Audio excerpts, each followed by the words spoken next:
दोस्तों, ये बात तो आप भी जानते होंगे कि जीवन का संघर्ष एक कड़वी सच्चाई है जिससे हम बच नहीं सकते।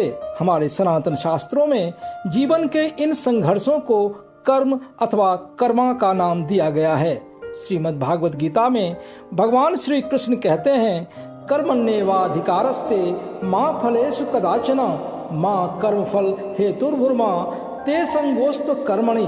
अर्थात तुम्हारा अधिकार केवल कर्म करने में है, कर्म फल पर नहीं। इसलिए कोई भी कर्म निश्चित फल प्राप्ति की इच्छा से नहीं करनी चाहिए। दोस्तों, आध्यात्मिक दृष्टि से मन की शांति के लिए तो भगवान श्री कृष्ण द्वारा कही गई ये बातें बिल्कुल सही लगती है, पर जब हम संघर्ष से भरी वास्तविक जीवन में इसे उतारने का प्रयास करते हैं तो यह संभव नहीं लगता। सच तो ये है कि हम सब कोई भी कार्य किसी न किसी अभीष्ट उद्देश्य की प्राप्ति के लिए ही करते हैं। वो अलग बात है कि जब हमें उस उद्देश्य की प्राप्ति नहीं होती है तो हम निराश अथवा दुखी हो जाते हैं। शायद इसलिए हम सब अपने कर्म फल के बारे में जानने के लिए उत्सुक रहते हैं। आज के इस वीडियो में मैंने आपके लिए आपके इसी उत्सुकता यानी कि किए गए अथवा किए जाने वाले कार्यों के फल प्राप्ति के विषय को लेकर एक आध्यात्मिक रूप से बहुत ही विश्वसनीय समाधान ढूंढने का प्रयास किया है, जिसमें आपके द्वारा किए गए हर प्रश्न का सटीकता पूर्वक उत्तर दिया गया है। सनातन की यही तो विशेषता है कि वह केवल व्यक्ति के मन में जिज्ञासा ही पैदा नहीं करता बल्कि उसका समाधान भी बताता है। इस वीडियो के द्वारा सैकड़ों वर्ष से चली आ रही इस महान सनातन परंपरा को आपके समक्ष प्रस्तुत करूंगा, जो भारतवर्ष के घर घर में एक प्रामाणिक रूप से हमारे द्वारा किए गए कार्यों की सिद्धि को लेकर सटीक भविष्यवाणी होती है।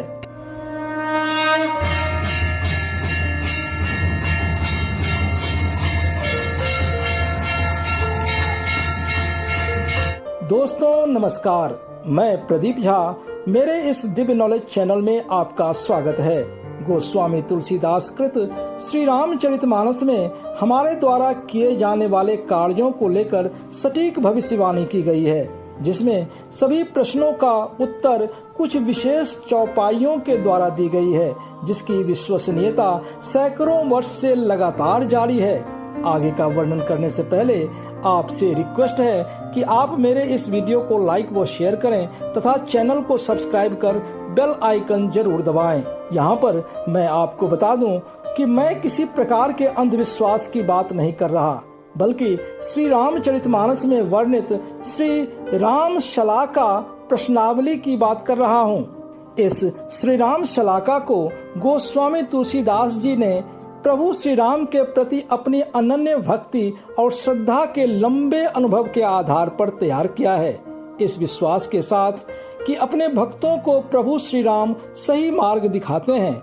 आपका विश्वास यदि श्री राम के अनन्य भक्ति में है तो आपको इसका लाभ अवश्य मिलेगा। दोस्तों, हम सब अपने भविष्य को लेकर चिंतित रहते हैं।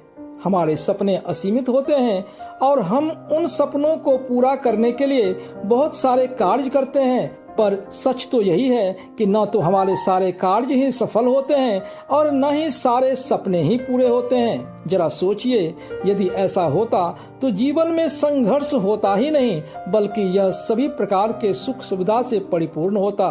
कई बार तो दूसरे लोग जिस कार्य में सफल हो रहे होते हैं, हम असफल हो जाते हैं, या फिर लाख परिश्रम करने और योजनाओं को बनाने के बावजूद भी अपेक्षित परिणाम नहीं मिलता है। फिर हम इस असमंजस में पड़ जाते हैं कि हम क्या करें और क्या ना करें। दूसरे शब्दों में, हमारे लिए कौन सा कार्य करना सही रहेगा। ऐसी स्थिति में श्री रामचरितमानस में वर्णित पवित्र श्री राम शलाका प्रश्नावली से हमें सच्चा मार्गदर्शन मिलता है। रामायण में इस अद्भुत पवित्र श्री राम शलाका का बहुत महत्व है। इस श्री राम शलाका में 15x15 ग्रिड में कुछ अक्षर और मात्राएं लिखी हुई है। मान्यता है कि जब कभी भी आपको अपने किसी प्रश्न का उत्तर जानने की इच्छा हो तो आप इस शलाका का प्रयोग कर अपने प्रश्न का सही उत्तर प्राप्त कर सकते हैं। इसके लिए आप पूरे श्रद्धा भाव के साथ प्रभु श्री राम का ध्यान करें और फिर आंख बंद करके किसी पेंसिल अथवा नुकीले चीज से शलाका के उस ग्रिड पर अपना कहीं निशान बनाएं अथवा हाथ घुमाते घुमाते मन में अपना प्रश्न करें और हाथ रोक दें। फिर आंख खोलने पर ग्रिड के जिस भी अक्षर अथवा मात्रा पर आपका हाथ होगा उसे आप किसी जगह लिख लें और फिर वहां से गिनना प्रारंभ करें। शलाका के 9वें यानी 9th अक्षर को उसके आगे लगातार लिखते रहें। इस क्रम में श्री राम शलाका में दिए गए कुल 9 चौपाइयों में से किसी न किसी चौपाई का अंश जरूर प्राप्त होगा और फिर उस चौपाई का फल पढ़ें। यदि उत्तर में कार्य सफल होगा आए तो माना जाता है कि आपका प्रश्न सकारात्मक दिशा में है और हमें बिना संकोच के यह कार्य करना चाहिए। पर यदि उत्तर में यह मिले कि कार्य होने में संदेह है तो फिर ठहर जाएं और अच्छी तरह से सोच विचार के बाद ही वह कार्य करें। इस बात का ध्यान अवश्य रखें कि श्री राम शलाका का यह प्रश्नोत्तर कोई क्रीड़ा की वस्तु नहीं है, इसलिए केवल बहुत जरूरी होने पर ही आप अपना प्रश्न करें। साथ ही उत्तर मिलने के बाद वही प्रश्न बार बार न दोहराएं। ऐसा करने से उत्तर की सटीकता प्रभावित होती है। आगे मैंने श्री राम शलाका के सभी 9 चौपाइयों का अर्थ सहित वर्णन किया है। साथ ही उन चौपाइयों का श्री रामचरितमानस में दी गई फल को भी प्रस्तुत किया है। मैं आशा करता हूँ कि आप इस प्रश्नोत्तरी का प्रयोग कर अपनी समस्याओं का समाधान कर पाएंगे। पहली चौपाई। सुनो सिय सत्य आशीष हमारी, पूजे मन कामना तुम्हारी। नारद बचन सदा सुचि साचा, सोबर मिले जाहि मनुराचा। यह चौपाई श्री रामचरितमानस के बाल कांड में श्री सीता जी के गौरी पूजन के प्रसंग में है। यहाँ माँ गौरी ने सीता जी को मनोकामना पूर्ण होने का आशीर्वाद दिया है। प्रसन्न होकर माँ गौरी कहती हैं, हे सीता, हमारी सच्ची आशीष सुनो, तुम्हारी मनोकामना पूरी होगी। देवर्षि नारद का वचन सदा ही पवित्र एवं सत्य होता है। जो तुम्हारे मन में बस गया है वही वर तुमको मिलेगा। फल। प्रश्नकर्ता का प्रश्न उत्तम है, कार्य सिद्ध होगा। दूसरी चौपाई। प्रवेशी नगर की जय सब काजा, हृदय राखी कौशलपुर राजा। गरल सुधार पु करहि मिताई, गोपद सिंधु अनल सितलाई।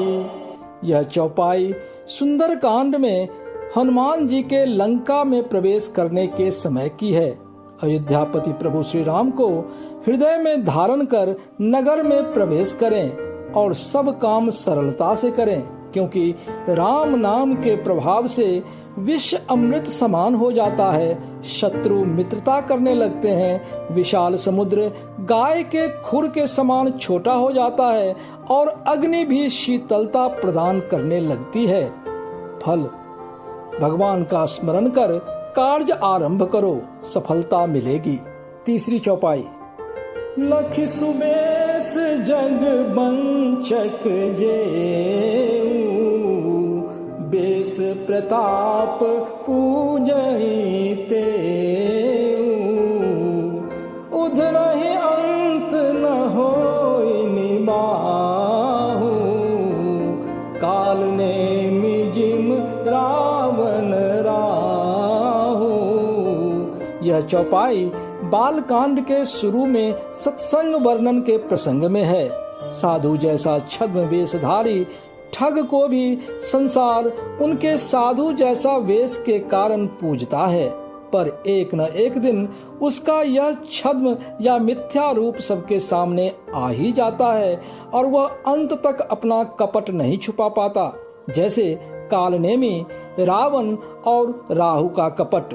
फल, इस कार्य में भलाई नहीं है, कार्य की सफलता में संदेह है। चौथी चौपाई। सठ सुध रहे सत संगति पाई, पारस परस कुधात सुहाई। विधि बस सुजन कुसंगत परहि, फनि मनि सम निज गुण अनुसरहि। यह चौपाई भी बाल कांड के आरंभ में ही सत्संग वर्णन के प्रसंग में है। दुष्ट भी सत्संगति पाकर सुधर जाते हैं। जैसे पारस के स्पर्श मात्र से लोहा भी सोना बन जाता है, पर यदि दैवीय प्रभाव से कभी कोई सज्जन व्यक्ति कुसंगति में पड़ जाता है तो वह वहां भी सांप के मणि के समान अपने सद्गुणों का ही अनुसरण करता है। फल, खोटे मनुष्यों का संग छोड़ दो, कार्य की सफलता में संदेह है। पांचवी चौपाई। होय है सोई जो राम रचि राखा, को करी तरक बढ़ावे साखा। अस कही लगे जपन हरि नामा, गई सती जह प्रभु सुख धामा। यह चौपाई बाल कांड में वर्णित शिव पार्वती संवाद से लिया गया है। यहाँ भगवान शिव माता पार्वती से कहते हैं कि जो कुछ राम ने रच रखा है अथवा तय कर रखा है वही होगा। इस विषय में तर्क कर विस्तार देना बेकार है। ऐसा कहकर शिव भगवान हरि का नाम जपने लगे और सती वहां गई जहां सुख के धाम प्रभु राम थे। फल, कार्य होने में संदेह है, अतः उसे भगवान पर छोड़ देना श्रेयस्कर है। छठा चौपाई।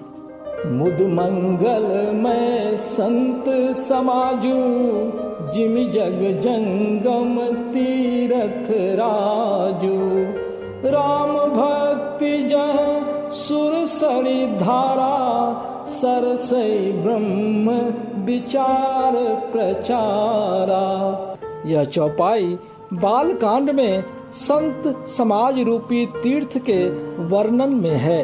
संतों का समाज आनंद और मंगलमय है, जो इस जगत में चलता फिरता तीर्थराज प्रयाग के समान है। ऐसे संत समाज रूपी प्रयागराज में राम भक्ति रूपी गंगा जी की धारा बहती है और ब्रह्म विचार का प्रचार सरस्वती जी हैं। फल, प्रश्न उत्तम है, कार्य सिद्ध होगा। सातवीं चौपाई।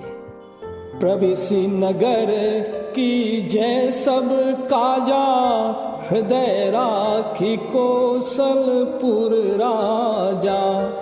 गरल सुधारिपु करहि मिताई, गोपद सिंधु अनल सितलाई। यह चौपाई सुंदर कांड में हनुमान जी के लंका में प्रवेश करने के समय की है। अयोध्यापति प्रभु श्री राम को हृदय में धारण कर नगर में प्रवेश करें और सब काम सरलता से करें, क्योंकि राम नाम के प्रभाव से विष अमृत समान हो जाता है। शत्रु मित्रता करने लगते हैं। विशाल समुद्र गाय के खुर के समान छोटा हो जाता है और अग्नि भी शीतलता प्रदान करने लगती है। फल, प्रश्न बहुत श्रेष्ठ है, कार्य सफल होगा। आठवीं चौपाई। वरुण कुबेर सुरेश समीरा, रन सन्मुख धरि काहू न धीरा। भुजबल जीते हो काल जम साई, आजु परे हो अनाथ की नाई। यह चौपाई लंका कांड में रावण की मृत्यु के पश्चात मंदोदरी के विलाप के प्रसंग में है। रावण के शव पर विलाप करते हुए उसकी पत्नी मंदोदरी कहती है कि वरुण, कुबेर, इंद्र और वायु, इनमें से किसी ने भी युद्ध भूमि में तुम्हारे सामने धैर्य धारण नहीं किया।